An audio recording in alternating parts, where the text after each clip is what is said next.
যায় সন্ধ্যার ছায়া নামে বারে বারে আমি আসি ফিরে যেন এই বাংলার নীরে মাগো বারে বারে আমি আসি ফিরে যেন এই বাংলার নীরে।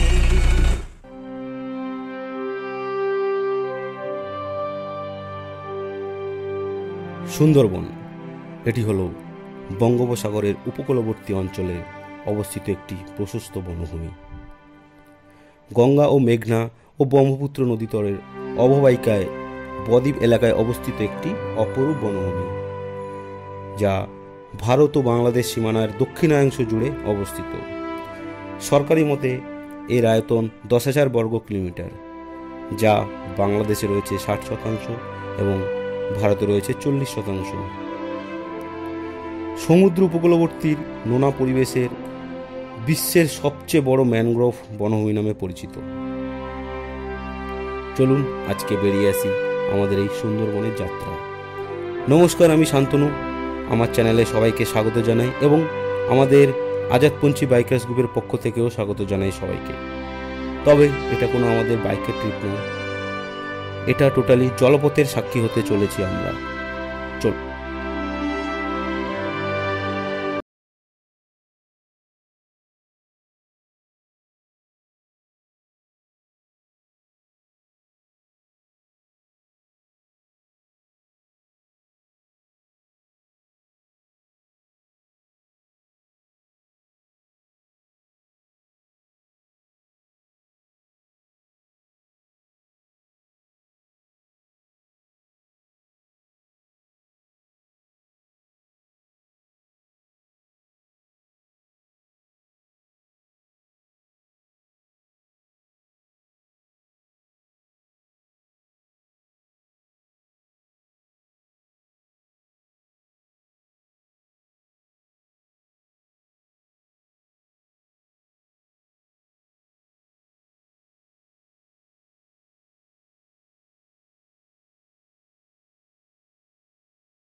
ট্রেন থেকে নেমে আমরা এখন যাচ্ছি, ওই রিক্সা আমাদের রিজার্ভ করা আছে, তো রিক্সা ধরে আমরা যাব যেখানে আমাদের বোট করা আছে আর কি, নৌকো যেখানে আমাদের বুকিং করা আছে, ওই নৌকোর ওই মানে ঘাটে যাব।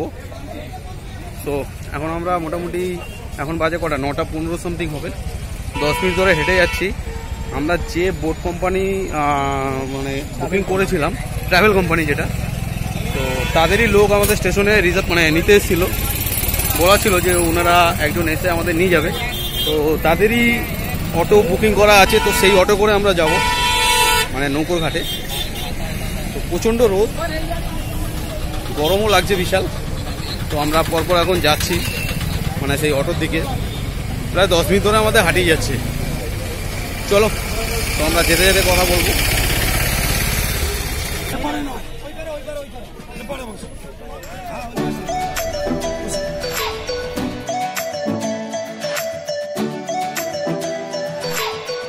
অবশেষে আমরা সবাই মিলে যাত্রা শুরু করলাম সেই অটোয় বসে। এবার আমাদের নেক্সট ডেস্টিনেশন হচ্ছে সোনাখালী।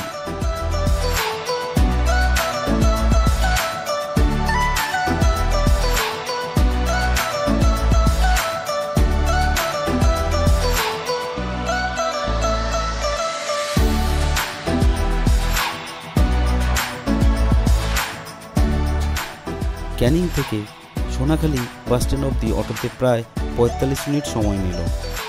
তো আমরা অলরেডি সোনাখালি বাস স্ট্যান্ডে এসে পৌঁছেছি।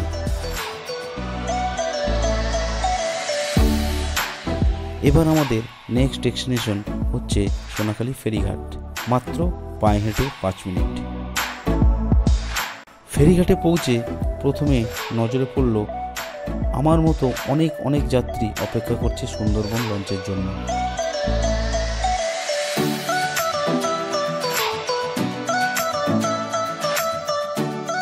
এখানকার এই অভিরাম লঞ্চটি হবে আমাদের 2 দিনের জন্য সুন্দরবনের ভ্রমণের সাথী।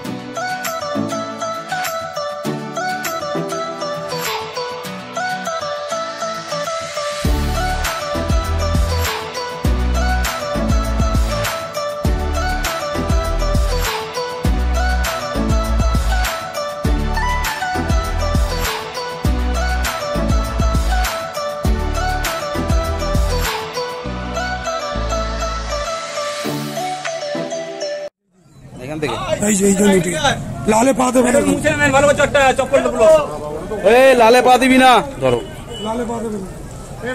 ওকে, দারুন ভাই দারুন, ব্যাগটা করে রাখবি, দারুন। তো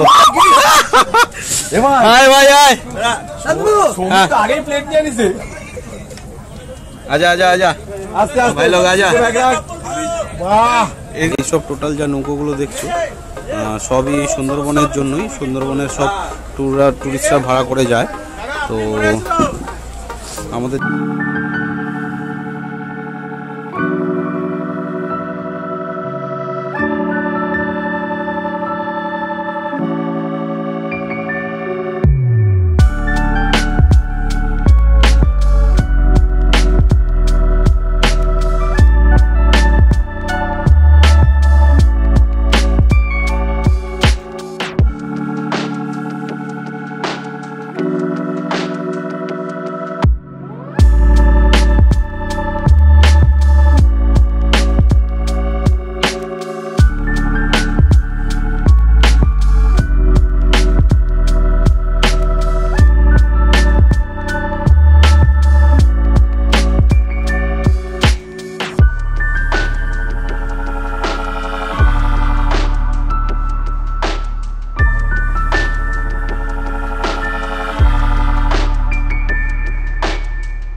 উজ্জ্বল।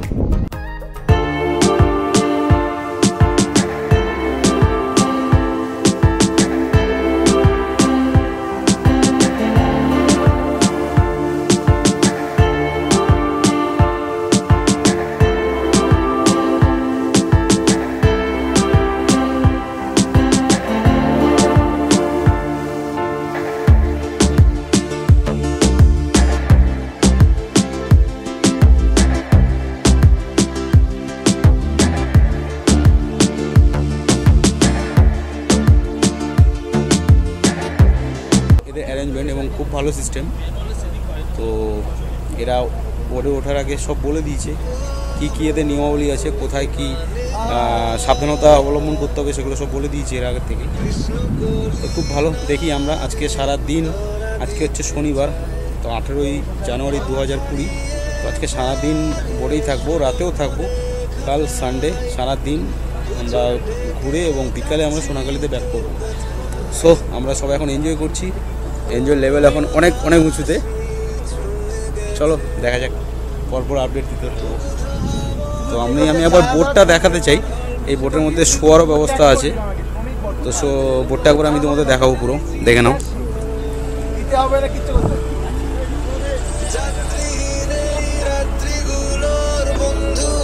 Full on enjoy. প্রথমবার এভাবে বোটে করে বা নৌকা ভ্রমণ যাই বলুন, ভূষণ ও আরে দারুন দারুন ভাই বিভৎস মজা হচ্ছে এবার, অন্য ধরনের মজা, অন্য ধরন, কোনো চিন্তা ছাড়া মজা। আপনারা চিনতে পারবেন না ছেলেটা, কিন্তু মিস্টার হ্যারি। আমি তো আছি সব সময়, ওকে, সব সময় আমার ভাই মলয় আমাদের সাথে প্রথমবার। কেমন লাগছে? খুবই ভালো লাগছে। আমি এই দাদাদের সঙ্গে এই প্রথমবার বেরিয়েছি। প্রথম ট্রিপ হলো আমাদের সুন্দরবন। 2 দিনের সফরে আমরা যাচ্ছি। কালকে ইভিনিং আমরা ফিরবো, মতলব সানডে। খুব দারুণ লাগে, খুব দারুণ লাগে, খুব এনজয় হচ্ছে। খাওয়া দাওয়া থেকে কোনো কিছু প্রবলেম নেই, হেভি দারুণ জিনিস। ওকে চলো, আমি বোটটা একবার দেখো। ইনি হচ্ছে আমাদের পাইলট, এনার উপরে অনেক পুরোটাই দায়িত্ব বোট চালানো থেকে শুরু করে। এই যে আমি দেখিয়ে দিচ্ছি এনার চালকের সেই হ্যান্ডেল, দারুণ দারুণ। চলো, এই হচ্ছে সেই দাদা। দাদা তোমার নামটা বলো। নিরঞ্জন সর্দার। নিরঞ্জন সর্দার। ইনি কি করো তুমি শুধু বলে দাও। আমি যুক্তরাজ্য সাংস্কৃতিক সংস্থার সদস্য।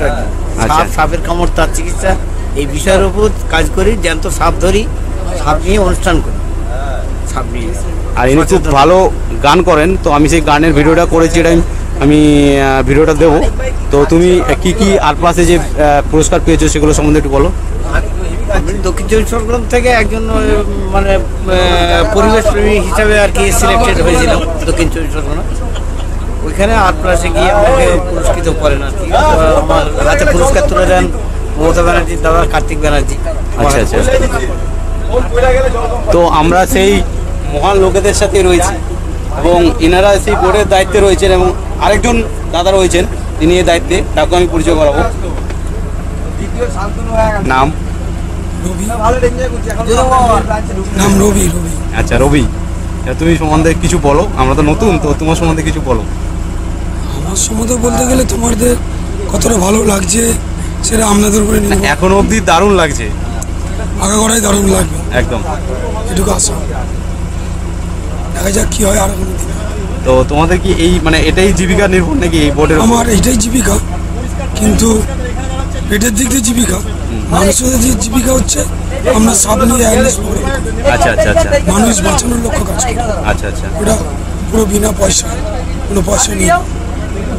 টিভিতে পেপারে যখনই দেখবে যুক্তরাজ্য সংস্থা, আমাদের কারণ না কারো ছবি পাবে। একদম একদম একদম, দারুণ দারুণ দাদা। তোমাদের সাথে পরিচয় খুব ভালোই লাগলো এবং এখনও আশা করি 2 দিন থাকবো তোমাদের সাথে, আরও ভালো লাগবে। চলো, আর বন্ধু বান্ধবের সাথে একটু পরিচয় করে বোটটা একটু ঘুরিয়ে দেখাই। আসো, মানিক, আমাদের বন্ধু মানিক দেবনাথ। ফার্স্ট টাইম এটা যে একটা মানে জলের মধ্যে বেশ বোর্ডের ওপরে বেশ ভালোই লাগছে। এর আগে দার্জিলিং সিকিম যেগুলো ছিল, তো ওইখানে অন্যরকম, তো এই অ্যাডভেঞ্চারটা টোটালি আলাদা, বেশ ভালোই লাগছে বেশ। এই তো মানিকের 3 জন বন্ধু এসছে, ওর পার্সোনাল বন্ধু, সে আমাদেরও বন্ধু হয়ে গেছে। তো তাদের সাথে একটু পরিচয় করে দে। কৌশিক দাস, সুমিত, উজ্জ্বল। ফার্স্ট টাইম আমাদের এই সাথে সবাই একসাথে এসে কেমন লাগছে? ভালো লাগছে, মজা লাগছে। দারুণ। এটা বাইকে নয়, এটা টোটালি জলপথ, আমরা বোটের মধ্যে রয়েছি। এটা সম্পূর্ণ আলাদা আর কি। একদম। তো একদম যেরকম একরকম এনজয় হচ্ছে, এটা একরকম ডিফারেন্ট টাইপের। মিস্টার অরূপ, নতুন করে কিছু বলার নেই, খুবই ভালো লাগছে সবাইকে পেয়ে। অসাধারণ, খুব সুন্দর এনজয়মেন্ট করছি। প্রথম আমাদের এই ট্রিপ, আর মানে ঘোরার প্রথম নয়, লঞ্চের জলপথ, জলপথের আমাদের প্রথম ট্রিপ এটাই। খুব সুন্দর লাগছে। আশা করি এটা মানে ভালোভাবে এনজয় করতে পারলে এরপরে আরো বড় একটা বড় ট্রিপ হবে, আয়োজন করার ইচ্ছা আছে, দেখছি কি হয়। তো আমাদের সাথে রয়েছে আরেকজন বন্ধু সুমন। খুবই ভালো লাগছে, ঘুরে আনন্দ পেলাম। প্রথম বছর এলাম আমি, খুব ভালো লাগলো আমার। আমি একবার বোটের ভেতরটা দেখাতে চাই, চলো। এটা হচ্ছে বোটের ফ্রন্ট। তো এখানে এনারা সকালে পুজো দিয়েছেন নৌকোটাকে, তো যথারীতি এটা হয়েই থাকে। তো ফুলের মালা রয়েছে।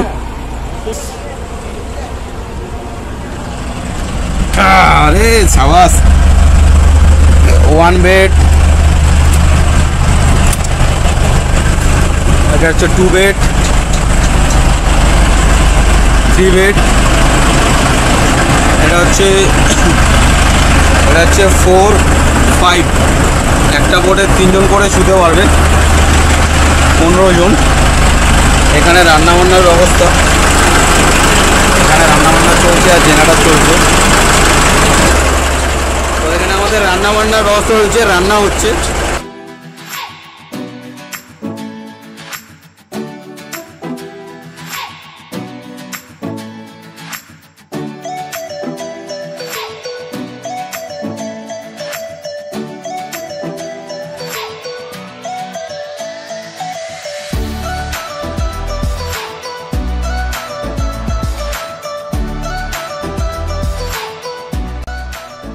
সোনাখালী ফেরিঘাট থেকে প্রায় 1.5 ঘন্টা লঞ্চের যাত্রা শেষে আমরা প্রবেশ করি গোসাবাতে।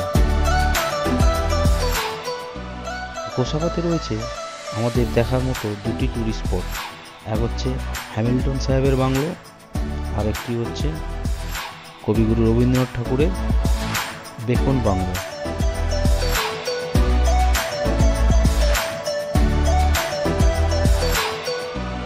শোনা যায় এই বাংলোটিতে কবিগুরু রবীন্দ্রনাথ ঠাকুর কিছুদিন বসবাস করেছিলেন, তবে এর অতটা যত্ন নেই, আর সে কারণে এই বাংলোটি আস্তে আস্তে ভগ্নস্তূপে পরিণত হয়েছে। এর পরিচর্যা করা দরকার।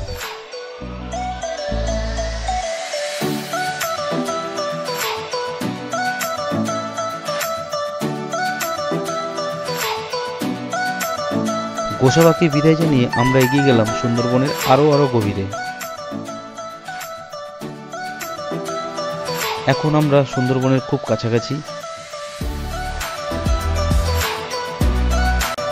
ঘড়ির টাইম বলছে প্রায় 1:30। এর মধ্যেই দিয়ে দেওয়া হয়েছে আমাদের দুপুরের খাওয়া। তবে বলে রাখি, আমাদের মেনুটা ছিল খুবই জবরদস্ত। ভাত, ডাল, সবজি এবং ভেটকি মাছের কালিয়া, চাটনি এবং পাঁপড়। এখন আমরা প্রবেশ করছি সুন্দরবনের ব্যাঘ্র প্রকল্পের মধ্যে। নদীটির এক পাশে গ্রামাঞ্চল আর অন্য পাশে ব্যাঘ্র প্রকল্প।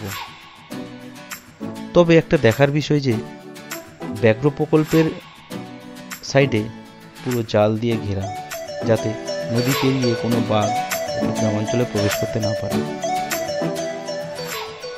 তো আমরা সুন্দরবনের সেই ব্যাঘ্র প্রকল্পের ধার দিয়ে আমরা আস্তে আস্তে যেতে থাকলাম। যেতে যেতে চোখে পড়ল চিতল হরিণ।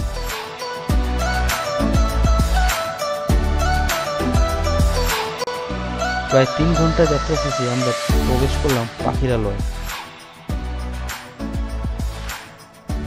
শোনা যায় এখানে নাকি খুব রং বেরঙের এবং দূর দূরান্তের পাখি দেখা যেত। এখন তার সংখ্যায় একেবারেই কমে গেছে, তাই না দেখা যায় বললেই চলে। সুন্দরবন বেড়াতে আসলে পাখিরালয় জায়গাটি হলো রাতে থাকার আদর্শ জায়গা। এখানে থাকার জন্য ভালো ভালো হোটেলও রয়েছে, তবে বেশিরভাগ লোকজনই লঞ্চের মধ্যেই রাত কাটায়। পাখিরালয় জায়গাটি অনেক পর্যটক আসার কারণে এখানে একটি মার্কেট গড়ে উঠেছে। এখানে বিভিন্ন ধরনের রকমারি দ্রব্য থেকে শুরু করে মাছ, মাংস, কাঁকড়া ও বনের সুস্বাদু মধু কিন্তু